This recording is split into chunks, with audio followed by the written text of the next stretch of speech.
because I know moms and dads that if you are a parent that has a child that is dealing with any type of a speech delay, I know that this is something that you are probably searching for solutions. It's frustrating, and you're looking to do everything you can to help your child to have their best quality of life. So, in this video, what we're going to dive into is helping you to understand the difference between a functional speech delay and an anatomical speech delay caused by a change in the anatomy and neurology that prevents the brain's ability from receiving the message correctly. And because there's a functional cause and there's an anatomical cause. And once we differentiate those, and if you've already done that testing, this may help, but we're going to give you some better insights perhaps to have an understanding of what you can do if your child has a functional speech delay. So let's talk first and foremost about what is going on.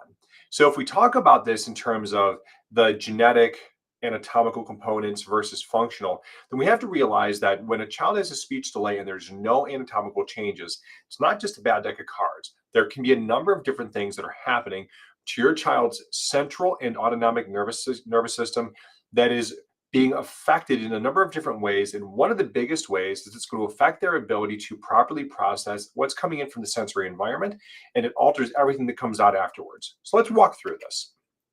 So if we understand the concept that input equals output, it has to go in this cascade as you see on the screen. Sensory input has to be received by the brain. The brain has to be able to properly receive and interpret the sensory information. It has to be sent to the receptive and expressive areas of the brain called the Broca's and Wernicke's areas, and that results then in time with speech output being formed and created. And if the way the brain is perceiving the information is accurate, then around a year, we start to see that there is constructive speech and it starts to build. And what starts happening is that the brain begins to wire more and more and more of these pathways together. So then we start getting one word, then two words, then combinations of words and phrases, then we get sentences, then we get paragraphs, and we start having all of these things that layer one upon the other. But it all starts with proper input to the brain coming in through the sensory system. This is where things can go off of the rails. And this is where most people have never heard this type of information about what is happening with their child, because this is what we have found is in the vast majority of cases, when there is a functional issue, this is where it starts. And so let's talk about what this means. So if you think about this from just a straight input output perspective, if the brain is not getting the right type of sensory input, then all you're going to essentially get is altered background information, somewhat akin to static. And so you have to start asking yourself, well, what is interfering with the brain getting messages? What can disrupt this? Well, essentially what ends up happening is that if altered sensory processing leads to altered output from the body, then this is going to be a point where if we figure out what is causing this, then we can start to do something about changing it. Because if input equals output, and we know there's something that's interfering with this, then we can start looking at how do we change the way the brain is receiving sensory information. But it starts with understanding what are our likely starting points, and let's dive into those. So the most common correlation that we see in our practice are intervention-based deliveries are a huge common factor among children that we take care of with speech delays. So let's take a look at it like this. If you think about things like a birth process, most people don't really understand what happens during a birth process or the neurological impact. But there is very clear research and mountains of evidence that are really documenting heavily the impact that birth process has on neurological development. So think of it like this. When a child is delivered in just a standard vaginal delivery, no assistance, just a normal delivery, the amount of traction forces that is applied by the OB, the midwife, is going to range somewhere between 20 to 20 or so pounds. And it's axial traction, right? Pulling on the base of the skull, lateral bending, side to side bending, and then rotational forces to help to clear the shoulders, clear the abdomen, pull the feet. Because the neck is the only point typically that's used for a lever. And so that right there is a place where if there's a traction force, that can create some mild trauma to the upper cervical spine, which is loaded with receptors that help the brain to properly interpret and receive information from the world. Now, the more you step into interventions, the bigger the force, the bigger the stress becomes. And there's all different manner of different types of stressors that can happen. So let's say, for example, the baby's in a breech position. The breech position is going to compromise spine mechanics, which will alter neuromechanics, which alters sensory processing and perception, because the brain is not going to be in a position to get all of the right messaging because things are altered. That torque, the positional stress on the body, alters this sense called proprioception. Proprioception is this really interesting effect on the brain. It organizes sensory input, it calms the brain by activating the parasympathetic nervous system via the vagus nerve, and in the cases of pain, it dampens pain. Now, conversely, if a vertebra doesn't move, a process that we call a subluxation, right? It's this process of misaligning and getting stuck. That alteration in input then now has a very specific effect. It alters sensory processing. It activates the sympathetic fight or flight nervous system, and in time, it can produce pain, and very much in that order. So, if you have a complicated labor and delivery, like there's a positional issue, or we have to have bigger interventions like Pitocin, or like a cesarean section where there's more force applied, every single time that you add in a layer, a stressor to the child's neurospinal system, then those effects can affect vagal tone. Because let's take, for example, in a C-section. In a cesarean section, there is a lot of traction force. The minimum number is around 40 pounds of axial traction and can escalate significantly based upon the difficulty of the delivery. And so the more complicated it gets, the more force that's applied. You can get those numbers into 60, 80. If they throw in a vacuum extractor, those numbers can even exceed as high as 100 pounds of force on a newborn's undeveloped neurospinal system. And so think about it like this. If you have a newborn, okay, and you take the baby, if you were to grab them by the base of their skull at a 40, 60, 80-pound weight and then go back and forth like this is essentially the same amount of force that a baby is receiving at the time of birth when there are these more complicated labors and delivery. So I think it doesn't take a big stretch to realize there's a very good likelihood that there would be some degree of trauma to a baby's neck as a result of this. That's why so many times we find that newborns have these early signs that are considered to be soft signs. Things like torticollis, heads bent like this, loss of range of motion, which leads to difficulty feeding, latching. It can make them very colicky. And there's a lot of things that can make them colicky without a torticollis. But the stress of those birth processes can make them very irritable, very colicky, poor sleeping. They require tons of movement and proprioceptive input before they can calm down and go to sleep. It can make them very bad sleepers. It can alter things like digestion because vagal tone is altered in all of these things. And vagus, guess what? Regulates every function of healing and calming and soothing. So digestive process. So we could see increase in spit up. We could see problems with constipation. We could see poor sleep. And all these things will snowball as time progresses. But know that if that's present, there is also altered sensory processing occurring at the exact same time. Let's put it in a context that we as moms and dads can understand. If you get headaches, and I know all of us at some point in time probably have had a headache. If you get a headache, we know that most headaches are driven by the upper cervical spine. And when you get a headache, the very first thing that most people notice is the loss of range of motion. Your neck gets stiff. But then you start to notice that there is this ramp up in your senses. Sights are getting brighter, sounds are getting louder, everything starts to feel amplified. So there's all these changes that happen within your sensory system, and then pain can come. But it's this cascade of things as it goes over the edge. Sometimes that headache can even lead to you having issues like nausea, vomiting, or dizziness. So then let me pose a question to you. If you get nauseous when you get a headache, is that a stomach problem or a nerve to the stomach problem? If your answer is nerve to the stomach, you're correct.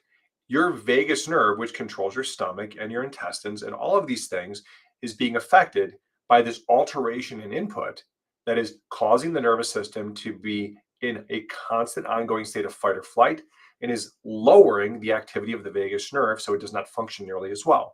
These impacts, though, lead up in other events, right? What they do is they create things like they alter the brain's ability to develop on track, which is why you see a lot of kids who have these kind of like heavy interventions. There's also a lot of other diagnoses you tend to see, things like diagnoses of sensory processing or autism or ADHD, because based upon where a child's starting point is, the stressors they're exposed to, their brain is going to go down different amount of developmental paths based upon the severity of the stressors and other things like, the different types of stressors they had early in life, mom was exposed to, chemical exposures, foods, all of these things can accumulate the stressors that a baby's nervous system goes through that can drive them down different pathways neurologically.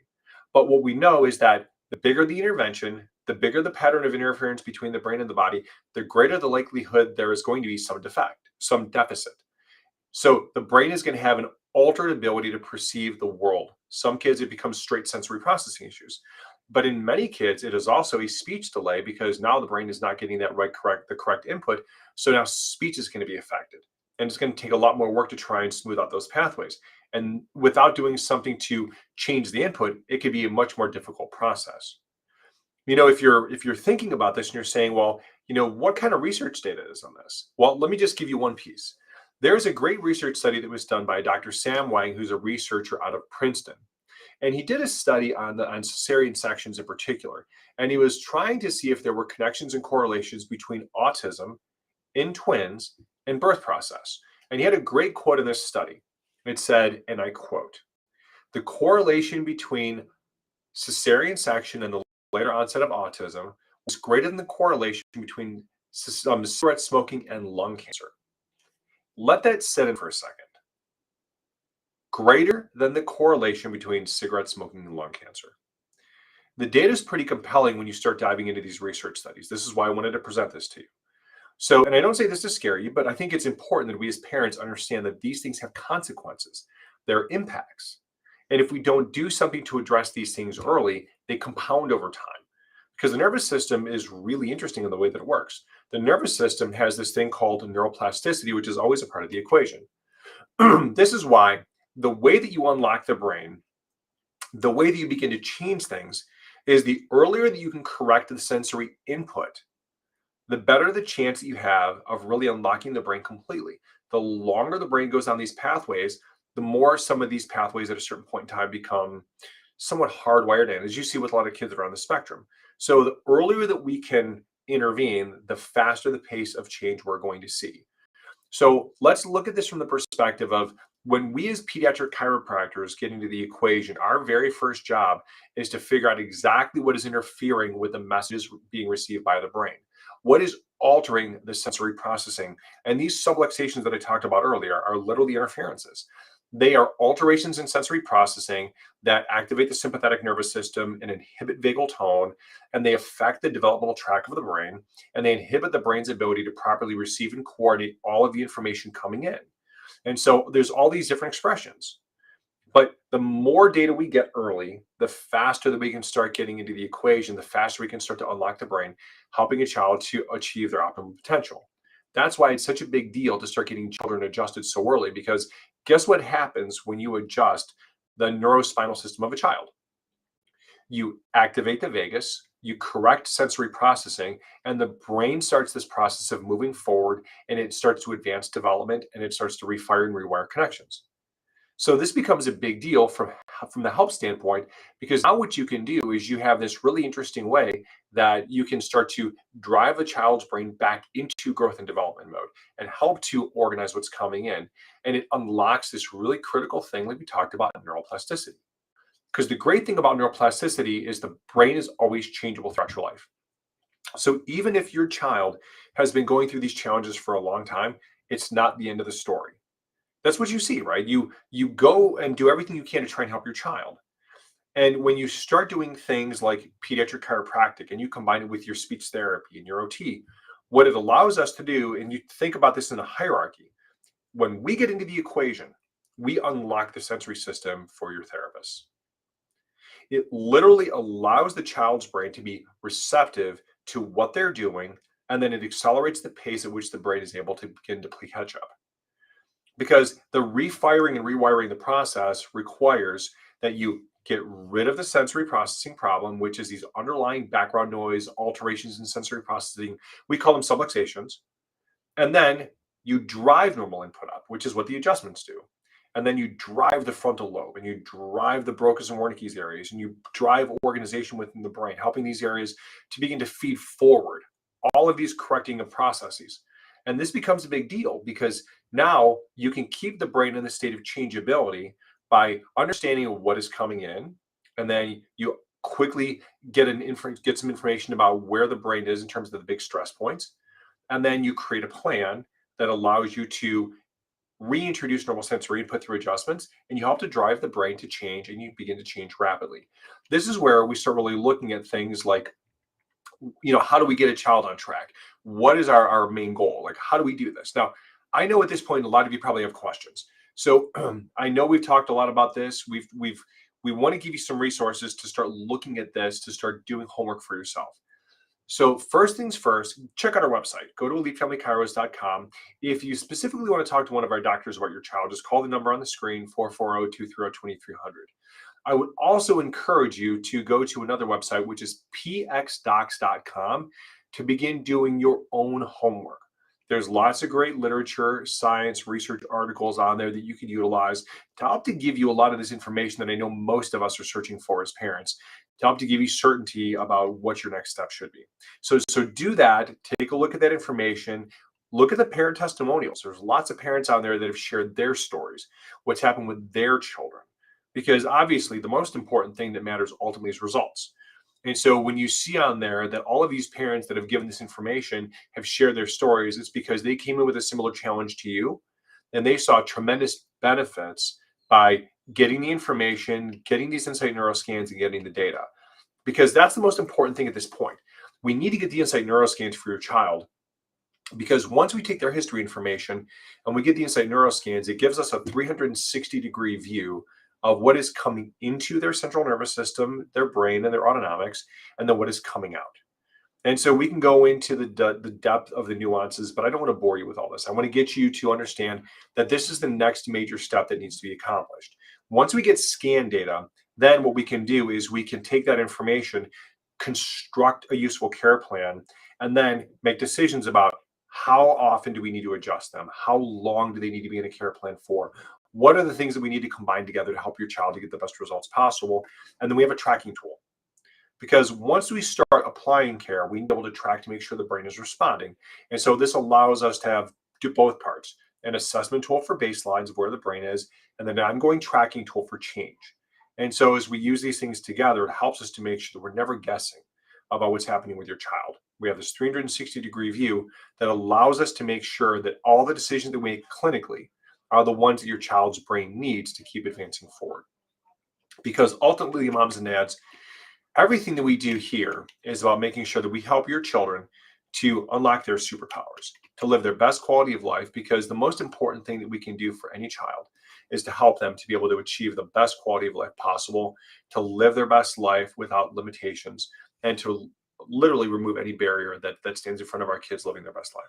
So, guys, I hope this is super helpful. If you have questions, again, go and visit us at elitefamilychiros.com. Again, go to pxdocs.com. Or if you want to call and ask questions, you can go to 440-230-2300. Give us a call, and we can set up the time to talk about your child, your questions, your concerns, and see what we can do to help you, to help your child to live their best quality of life. So I thank you so much for your time today. And I would encourage you to just let us know how we can help and answer any questions you have. Okay. God bless you guys. Talk to you soon.